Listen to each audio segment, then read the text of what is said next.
tenter un nouveau format, enfin format pas vraiment, en tout cas un nouvel environnement d'enregistrement pour moi. Et je me mets en extérieur parce que d'abord j'habite à un endroit où il y a des mignons petits oiseaux qui peuvent faire comme un petit bruit de fond, qui doivent participer finalement à l'effet bien-être de l'écoute de ces podcasts.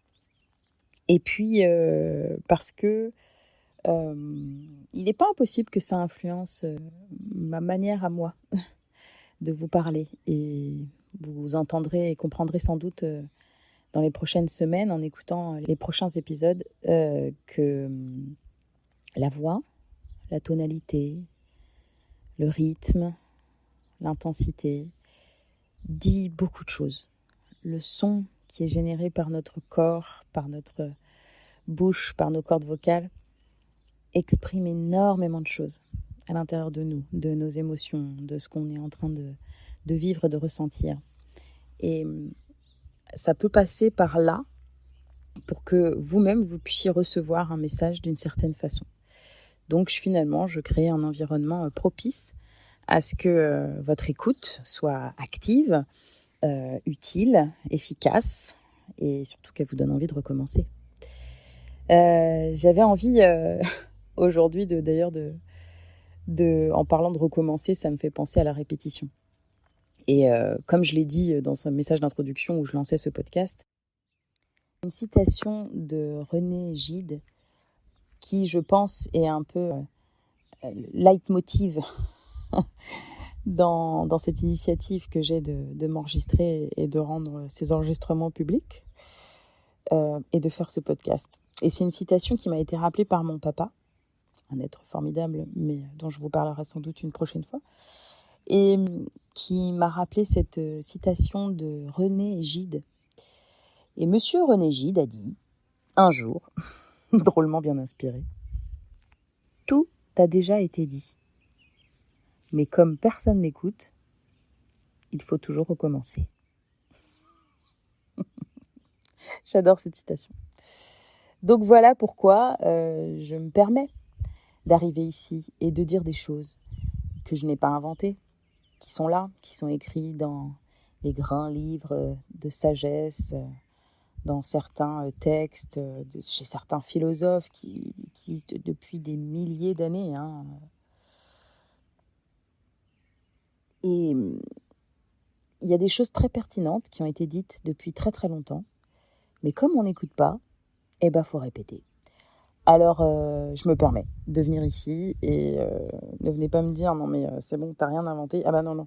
Moi, ce que j'aide, c'est à rappeler justement ces sagesses ancestrales de l'humanité et puis surtout les transformer en outils pratiques de notre quotidien. Parce que j'ai l'impression qu'aujourd'hui, il y a trop un écart entre ce qui serait de la sagesse, de la spiritualité, de la pratique bien-être, et puis nos vies, quoi. Quand on est dans la voiture, quand on est en interaction avec nos enfants, celui qui nous gonfle, le collègue. Là, il y a deux univers, quoi. Il y a, oui, ce qu'on devrait faire en théorie, quand on va se recueillir, prier et dire non, je suis une bonne personne.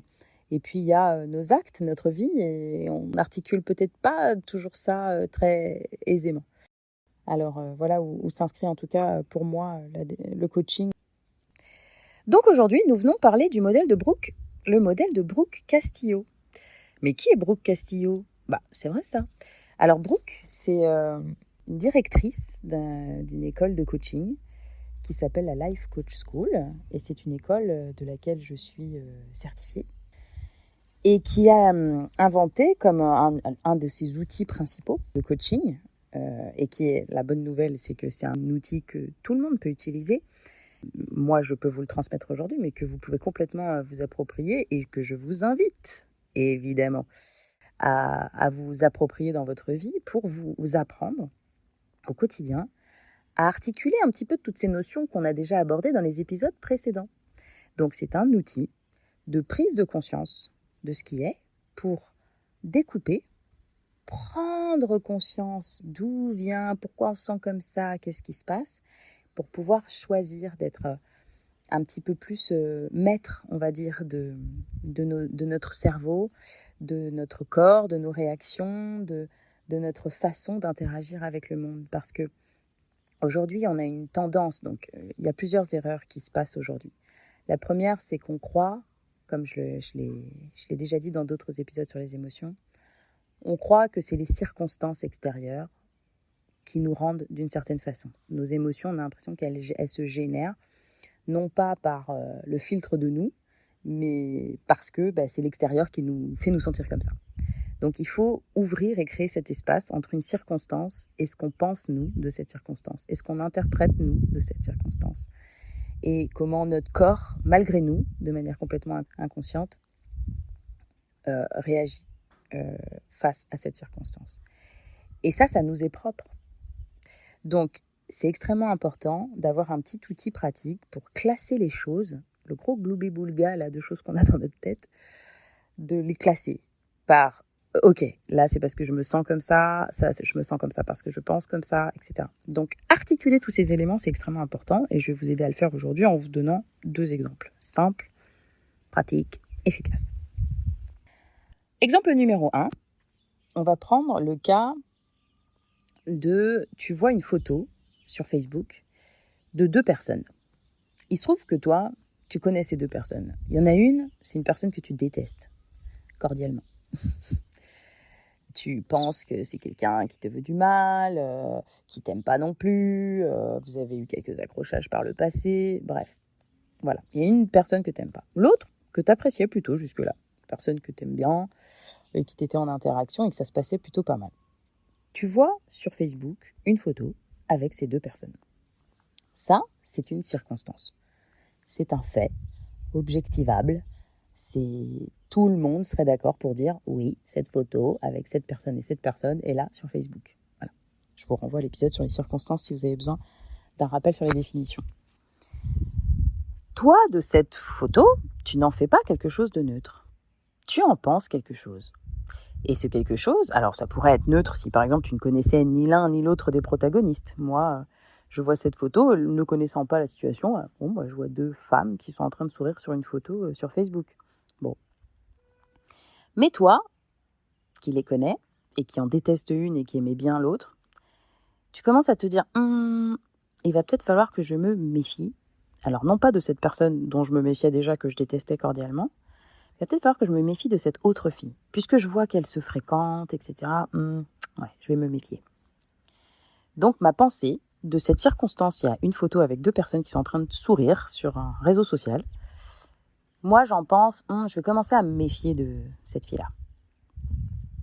Qu'est-ce qui va se passer ? Tu vas te sentir sur une forme de... Soit tu te sens un peu sceptique, c'est-à-dire que tu vas entretenir ce côté un peu sceptique vis-à-vis de la personne.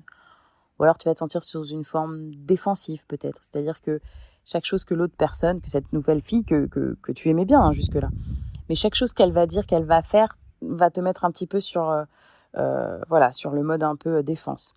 Ou alors tu vas juste, on va dire, l'émotion pourrait être la méfiance. Voilà. Puisque tu te méfies, tu es méfiante. C'est simple comme modèle, mais voilà. Donc l'idée du modèle, c'est circonstance, 2 personnes sur une photo. Pensée, je vais me méfier de cette personne. Émotion, méfiante. Action. Parce que nos circonstances surviennent. Les choses arrivent dans la vie. Et ça va générer en nous, et ça va faire survenir en nous une pensée, une analyse, une interprétation, une opinion. Notre cerveau est là pour ça. Je ne suis pas en train de dire que c'est bien ou que c'est mal d'avoir des pensées, qu'il faut avoir des pensées positives ou qu'il faut avoir des pensées négatives de ça. Ça, c'est pas la question. La question, c'est de prendre conscience qu'en fait, nous, on génère des scénarios dans nos têtes, on génère des pensées. Et cette pensée, elle n'est pas anodine. Et quand, dans le futur, je vous dirai attention aux effets de votre pensée, c'est typiquement au modèle de Brooke Castillo que je vous renverrai. Donc, survient cette pensée. Et cette pensée, quand je vous dis qu'elle a un effet, le premier effet, c'est de générer donc cette émotion de méfiance. C'est-à-dire que dans ton corps, tu es dans un état de méfiance. Donc tu n'en as pas conscience, puisque la plupart des gens ne se connectent pas au canal de leur corps, de leurs émotions, de qu'est-ce que c'est chez moi de me sentir méfiante, mais quoi qu'il se passe, c'est ce qu'il arrive dans ton corps. Tu es méfiante. Cette méfiance, c'est comme le fuel qui alimente ton moteur. Et donc, du coup, quand tu vas réagir dans le monde, quand tu vas agir dans le monde, ton comportement va être teinté de ce fuel, de cette énergie-là.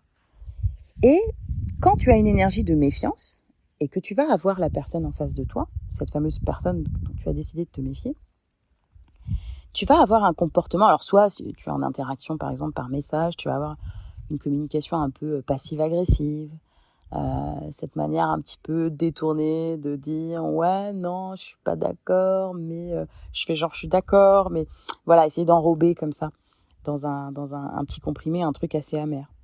Soit tu vas être distant, à pas trop répondre ou mettre du temps à répondre, oui, ou ne pas répondre du tout parce que t'es méfiant, donc c'est là oui non bah ouais non j'ai même pas envie de participer à cette conversation, ou tant pis quitte à laisser l'autre dans le vent, tu décides de pas répondre.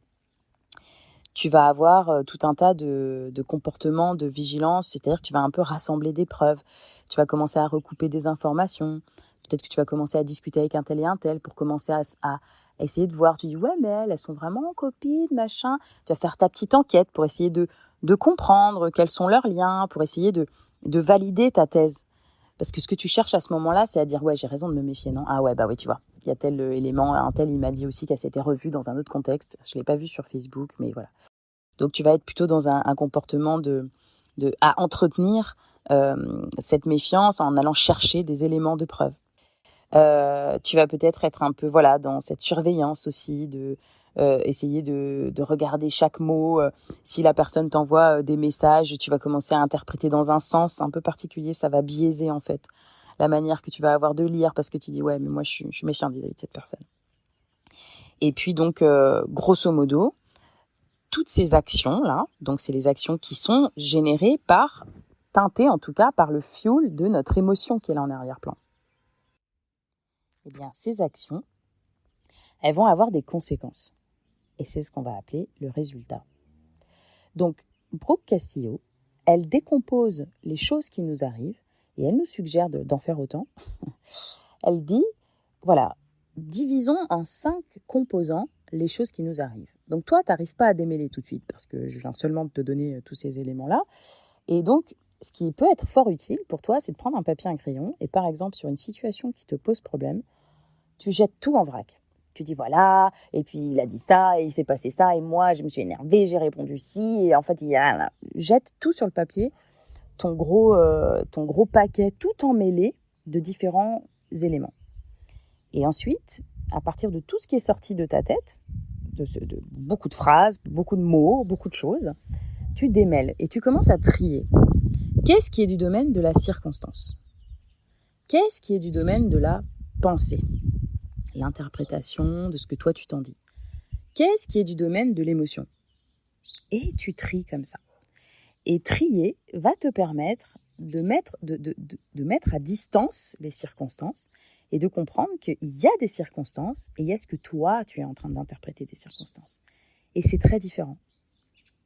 Et donc, la circonstance va faire que toi, tu penses quelque chose et cette pensée va générer une émotion en toi et cette émotion va teinter toutes tes actions et tes actions vont avoir des conséquences dans le monde. Et la conséquence, par exemple, du modèle que j'ai utilisé aujourd'hui, c'est que quelque part, tu te crées un scénario où tu vas alimenter une forme de paranoïa, peut-être légère, mais voilà, c'est toi qui es en train de créer un climat de méfiance dans une relation avec quelqu'un. Tu te détaches de cette personne, tu te crées cet environnement en fait, un peu hostile, un peu voilà, et tu te déconnectes en fait de la personne. Mais il faut que tu te rendes compte que ce n'est pas la photo que tu as vue sur Facebook, que ce n'est pas les textos que tu as reçus de la personne dont tu t'es méfié et que du coup tu n'as pas trop répondu, etc. C'est toute la façon que tu as eu toi d'interpréter, que tu as eu toi de te sentir et que tu as eu toi d'agir qui a teinté et qui a eu pour conséquence le fait que du coup de cette personne tu n'as plus de relation. Et ce n'est pas parce que tu as eu raison de te méfier de la personne, c'est carrément toi qui as créé le climat de méfiance et donc du coup peut-être que tu passes à côté d'une amitié en or parce que juste cette personne, et ben en fait, c'est sa cousine éloignée et ça ne veut absolument rien dire que peut-être que pendant qu'elles se sont vues, ces 2 personnes, elles n'ont absolument pas parlé de toi. Tu n'étais pas le sujet, mais toi, tu t'es sentie, voilà, sur la défensive, attaquée, etc. Et donc, tu as créé tout cet environnement de méfiance. Et donc, ce que tu ne créais pas, là, en l'occurrence, comme lien avec la personne, n'est absolument pas dû à la personne. Elle est due à cette interprétation que tu as eue de la situation. Donc, c'est important de voir C, circonstances, P, pensée, E, émotion, A, action et R, résultat. Et quand toi, tu prends ton papier, ton crayon et que tu vides tout, apprends à trier les circonstances, les pensées, les émotions, les actions et les résultats. La bonne nouvelle de ce modèle de Brooke-Castillo, parce que là, moi, je vous donne un peu la mauvaise nouvelle quand je vous dis, non mais en fait, c'est pas l'extérieur qui est responsable de comment tu te sens. C'est pas la photo, c'est pas le fait que quelqu'un ait mis un bras autour de ta femme, autour de la taille de ta femme qui t'a énervé, c'est pas ce message que tu as reçu, c'est ce que tu en as fait toi. Mais c'est une très très très très très très très bonne nouvelle. Parce que ce qui se passe aujourd'hui, comme on croit que c'est les circonstances qui sont responsables de comment on se sent, et qu'on n'aime pas se sentir dans des émotions désagréables. Oh ça non, on n'aime pas. Eh bien ce qui se passe, c'est qu'on a envie de se sentir mieux. Donc, on a envie que les circonstances changent. Et donc aujourd'hui, on s'échine, on perd une énergie, on s'épuise à faire en sorte que les circonstances changent. Mais les sagesses nous disent que les circonstances, on ne peut pas les changer. Je n'ai pas le pouvoir de changer les circonstances qui nous arrivent. Il ne me reste qu'à accepter. Accepter ce qui est, c'est une très très très très très grande forme de sagesse et de prise de conscience que les réponses vont être à l'intérieur de nous. De prise de conscience que c'est ce qu'on va en faire qui sera plus important que ce qui nous arrive. Et c'est ainsi que finalement, oui, je vous invite à regarder toutes les stars qui ont une notoriété, un compte en banque qui a l'air de plutôt bien se porter, toutes les personnes qui ont, entre guillemets, je vais utiliser cette expression, tout pour être heureux. Vous savez, ces gens qu'on regarde de l'extérieur, et on se dit, mais attends, je comprends pas, ils finissent par se suicider, là, les Dalida, les Mike Brandt, mais ils avaient tout pour être heureux. Pourquoi ils ont mis fin à leur jour ? Les circonstances n'ont rien à voir avec la manière qu'on a de vivre les choses et avec ce qu'on en fait, d'un point de vue émotion et d'un point de vue action.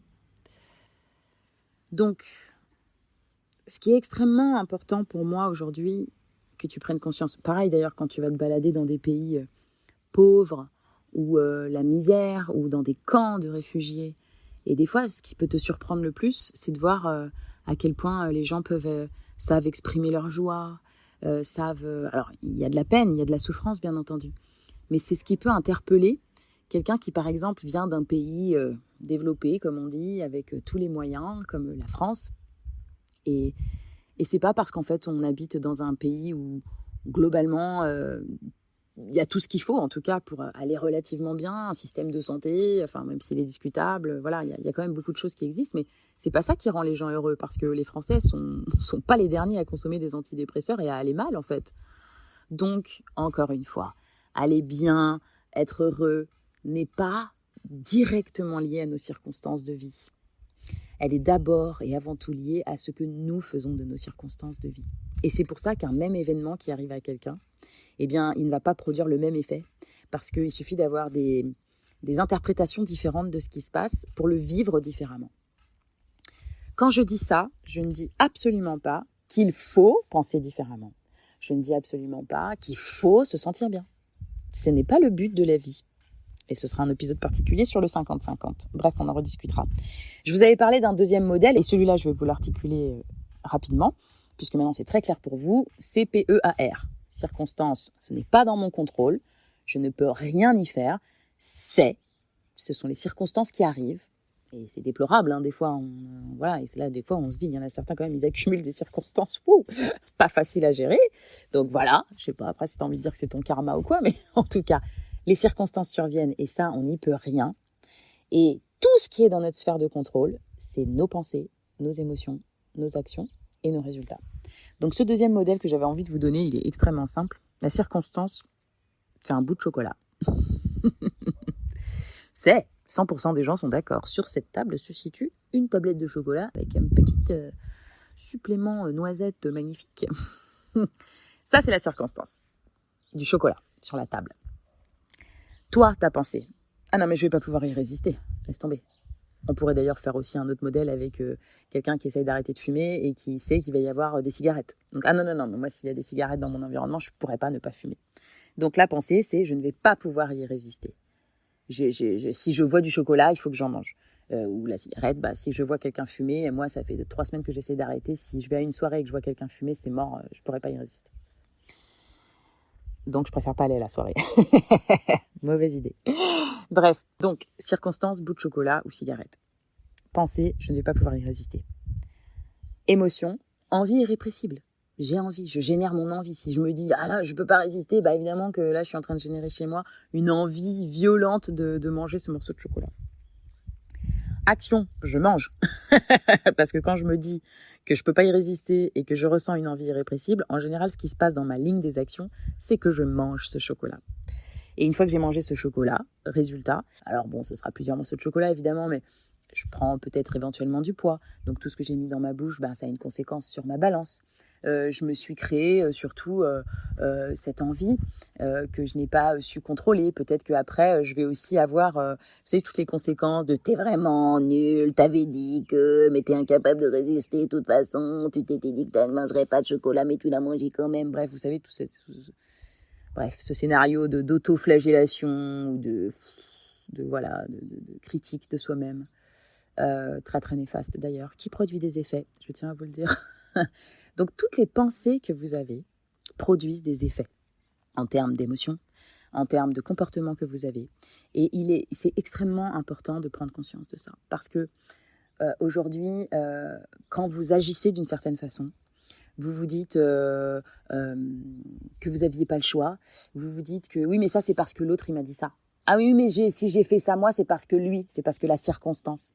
Mais non, entre tout ce que toi tu as fait et ce que l'autre t'avait fait, donc ta circonstance, l'autre a dit, l'autre a fait, il y avait le filtre de ta pensée et le filtre de comment tu t'es senti.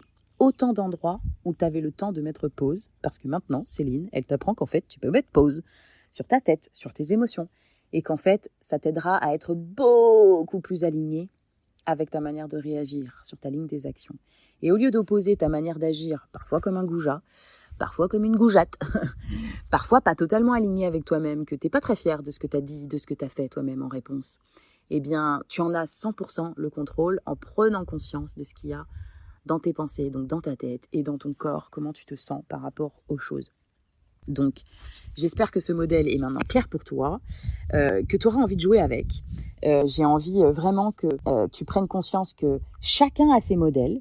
Tu es toujours une circonstance dans le modèle de l'autre, et toi, les autres sont une circonstance dans ton modèle à toi, et tes modèles à toi qui se déroulent en permanence. Évidemment, les modèles s'additionnent les uns après les autres, puisque comme je vous disais, nous avons énormément de pensées dans notre tête, donc nous avons énormément de modèles qui se déroulent dans nos vies.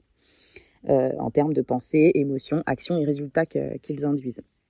Donc, chaque personne sur cette terre a ses modèles. Donc, n'oubliez pas de vous mettre, vous, dans la ligne des circonstances des autres et de mettre les autres dans la ligne de circonstances de vous-même et de vous amuser. Moi, je trouve qu'il y a un jeu très rigolo qui s'appelle le jeu des circonstances. Et c'est très rigolo de commencer à jouer à ça et de vous dire, ok, donc ça, c'est ma circonstance. Qu'est-ce que moi, je décide d'en penser ? Et là, je vais vous citer juste une petite liste de circonstances. Je vous laisse vous prendre celle qui vous intéresse ou celle qui est très proche de celle que vous vivez aujourd'hui. Donc déjà, mon podcast, évidemment, ici, et les mots que je suis en train de vous dire, c'est une circonstance. Vous choisissez d'en penser ce que vous voulez, de vous sentir comme vous voulez et d'agir comme vous voulez. Mais si vous voulez partager et le faire tourner à un maximum de gens, ça me va.